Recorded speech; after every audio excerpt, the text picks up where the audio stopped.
Howdy everybody, and welcome back to the Legacy of the Wizard aRPG tutorial, where hopefully this time we will talk about how this collision system works. So let's get cracking on this. This is going to be really complicated and very math heavy, so if you don't like math, then you might want to just skip over this entire thing and trust that it works. But if you don't like math, well, you're kind of going to be at a big, huge disadvantage while trying to program, so you better learn to like it. Alright, so we're going to start off talking a little bit about these fractions here. What in the world is a y fraction? So let's say we are moving at 0.5. That is what our current y speed is. And we can move by an additional 0.25 per frame because our acceleration is 0.25. So we'll ignore this for the moment. What we have here is we are going to create a y fraction. So we take our speed, y speed 0.5, then we subtract from it this little handy mathematical equation. The absolute value of the y speed, so we are moving at 0.5, but if we were moving at negative 0.5, this will give us 0.5. Then the floor of that, so if we are anywhere underneath 1, then it'll be 0. If we're like anywhere between 1 and 2, then it'll be 1, and so on and so forth. So we floor our 0.5, and that gives us 0. 0 times the sine of y speed. Again, remember what sine was? That'll be 1 will be the value because we are at 0.5, which is a positive value. So 1 times 0 is 0. Y speed 0.5 minus 0 is 0.5. So then we set our y speed to y speed minus y underscore fraction. So 0.5 minus 0.5 equals 0. But now we have this 0.5 stored as a y fraction. So next frame comes along, y speed is again equal to 0.25 because we are able to accelerate by 0.25 per frame, right?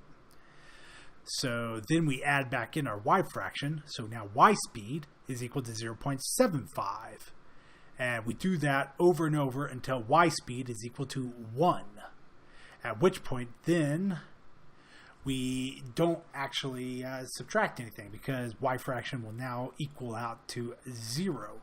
So y speed will become equal to 1, and we'll use that later on. Let's start here with our X collisions, because X collision is the easiest part of this entire collision script that I have set up, because it doesn't have any silly exceptions or anything for determining whether or not you're hitting a platform or whether or not you're going to collide with something or all sorts of different exceptions. I don't know why, but Y speed just seems to be so complex. I mean, this is the X speed, and then everything else, this is all Y speed. So, you know, that's where all the complications come in. So if our X speed is greater than 0, so if we are going right, then check our bounding box on the right to see what is going to happen. So bounding box check equals ceiling of the B box right plus X underscore speed. So this will be, if we come over here, so if our X speed is 1, then we will check 1 pixel ahead of us. So we check right here to see whether or not we can actually move into that position. And it looks like we can. Well, that'll be right here where we check that. So we just have created a value of 1 there. The ceiling and floor gets rid of fractional values if you are having problems with that. So we say underscore P1 is equal to tile map get at pixel tile map bbox check bbox top. So X is the B-box check that we just calculated here, our right position plus whatever speed we're going. And B-box top would be we're checking at the top of our character here. So if something were to be right here, it wouldn't be detected because we aren't checking right here, we're checking right there. but we are actually covering our bases to some extent. Bases, bottom, because we are also checking the bottom. So we're checking the top and the bottom to see if we actually bump into anything. And everything should be the same size or larger than the actual character's collision mask. Otherwise, you start having trouble. So, and it says, okay, well, if it is equal to 1, so if we detected a solid block, remember our, let's come over here, where did I have it? We'll just come over here. In the collisions, we have this blank spot here, which would be 0. 0 is everything that doesn't have a tile. 1 is our collision box, our solid tiles. And 2 is platforms, which we'll come to in a little bit. So if we detect a solid block next to us, then if we are moving, set our X position to be tile map underscore get underscore cell underscore X underscore at underscore pixel. And this determines where we should be according to the tile size that we have set. So in this case, I set the tile size to 4. And it just basically says, okay, well, you wanted to move into here. Well, let's see, in this case, well, we were talking first about if we actually didn't have anything there. If there was nothing, if there was no collision, nothing was detected, then our X position would just be plus equals X underscore speed. So we'd go from there to here. And then, let's see. We go to there, and then we go to there. And I can't really copy a color out using this. Unfortunately, you can't use the control when you're the control shortcut when you're in the paint bucket mode. Oh well. So let's say eventually we get to here and we want to go there. So that's why we check and we detect that there is a collision over to our right. So we then say, okay, our tile map, the world is tile mapped and it's nice squares, easy to understand, easy to work with. So we are able to say, well, we have detected that if you want to go over 1 pixel, that you are going to hit a obstacle. So instead of going over 1 pixel, we are going to set your X speed equal to 0, and we are going to set your X position to be the closest possible that you can be to that collision tile that we detected. So then we have tile map underscore get underscore cell underscore X at pixel. And that says our tile map, bbox checks, bbox top again, times, so this gets the X position. So it doesn't get the X position, it gets you the cell X. So while the X position here, as you can see from right here, is 4, the cell position would be, I believe, 1. Because this would be cell 0, this would be cell 1, cell 2, cell 3, etc. So this, and then you multiply it by the tile size to get the actual X position of where you would be.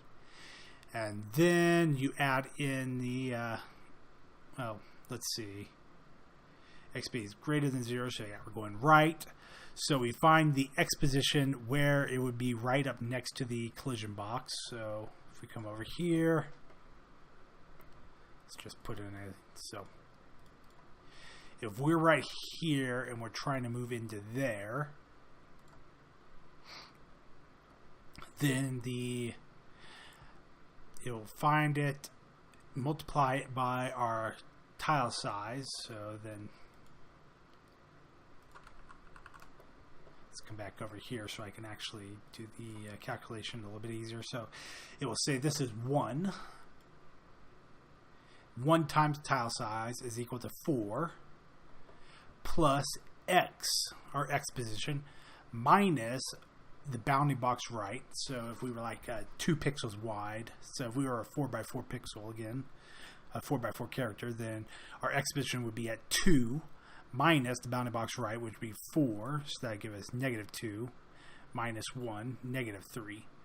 So that would give us +1. So we could only move over 1 pixel, which would snug us right up against this guy. And again, same collision functionality in this one as well, when you're going left. You can see I'm not very good at explaining this, and it seems that it's going to just get more. It's going to get even more complicated from here on out, because now we're going to talk about the Ys. So vertical collisions. If y_speed_ is greater than or equal to 0, that means that we're falling, because remember, the y values increase as you go down. And if we're rising, then set our B-box side to the top. So that'll determine where we should be checking for a collision. Then we have distance 1, monster_platform equals false. These are things for later. Then we have this. So I've set up this system where instead of checking for the cell, kind of like that one, what instead I do is I take the Y speed that you are moving, and I check every single pixel between you and your projected movement position to see if there's anything there that you would collide with. So this works probably all right for small movements, like upwards of 11 or 12 pixels, like I'm doing. I don't know. But if you're doing like 500 pixels at a time, you're going to be running into troubles, because this would probably take too long to actually do the calculation if you're doing that many pixels at a time. So let's see, check every pixel between me and my proposed location. So if y speed is greater than or equal to 0, then my ground position should be the B-box side. So in this case, bottom plus distance. So check at the bottom of my character. So check at the bottom of my character +1 to see if we're actually touching a floor tile. And then we say, yeah, that's what we're doing right here. At the left side and at the right side, just like on the X position, we checked at the top and the bottoms. Then if we find that there's in fact a solid underneath us, so if we are about to hit a solid, then exit this loop, because we don't need to check any further. But if we haven't checked, if we haven't detected anything yet, then increase the distance that we are checking at. So now instead of checking 1 pixel under us, check 2 pixels under us, and then check 3 pixels under us, etc. And that determines eventually how far you are away from landing on top of something. So let's just work on the solid for a moment. If we are 1 pixel above a solid, then we break out of the solid. We break out of this repeat loop here. And we come down here where we say if a solid was detected, then we're going down, snap me to it, and set my speed to 0. So if y speed is greater than or equal to 0, then we aren't working with monster platforms yet, so ignore that. We set y speed equal to 0 and on ground equal to true. And if y speed is greater than 0, again, is greater than negative jump speed. Add fall damage if we're going fast enough. Otherwise, just set our x speed equal to 0. And finally, add in our y speed. So yeah, like I said, there's a lot of cases for when you're checking for y movement. So in this case, again, we have an exception here. So if we're going to meet a monster, one of the really cool options when you're checking with in the game was that you could ride monsters as mobile platforms and stuff. So if this in this case, if we meet a monster, then set us 1 pixel above the monster so that we can ride on top of it without taking damage. And again, we have over here, let's see, check for the ceiling. Ceiling isn't nearly as complicated as going down, apparently, because we just need to check the ceiling above us. But if we had spikes on the ceiling, then we'd have to check for spikes, collisions, and so on and so forth as well. And let's see, we also, like I said, I had the monster oh wait, that's if not monster platform. Y equals Y plus distance minus 1. So if there's a floor 1 pixel under me, then that'd be 1 minus 1. So Y plus 0 equals Y. So, yeah. And if we are going to hit a monster, then just set our YXP equal to 0 because we want to be wherever we're at on the monster. And then if we're going up, check for on the corner of a collision. This is another thing that's going to be added in there as well. We have our, so if we hit the edge of a tile, rather than being stopped by the edge, we slide around the edge so that the character is able to have smooth movement around edges, which is part of what gives the game a very smooth feeling. So this increases our position so that we can move around those edges by 1 each frame. So you could actually just set your character all the way over immediately. But in my case, I wanted to just increase it by 1 each frame because that is how the original game did it. But you might have your differences. Like if you're in an RPG or something, you might find that it'd be better to instantly snap the person out of the area rather than adding 1 per frame. Anyways, so if Y speed is greater than the jump speed, again, this was checking to see if we take fall damage. And if we take fall damage, play a sound, and so on and so forth. Anyways, I hope this kind of makes it easier to understand what I'm doing with all these collisions here. And we'll be referencing them as we add the actual functions that work with them into the game. So let's see, what is the next state that I add into here? Yes, shoot state. Shoot state will be next. So next thing we're going to do is make our character shoot, I guess. Or no, we can also make the character jump. But, I think we'll go with shooting next. So thank you very much, and enjoy your coding.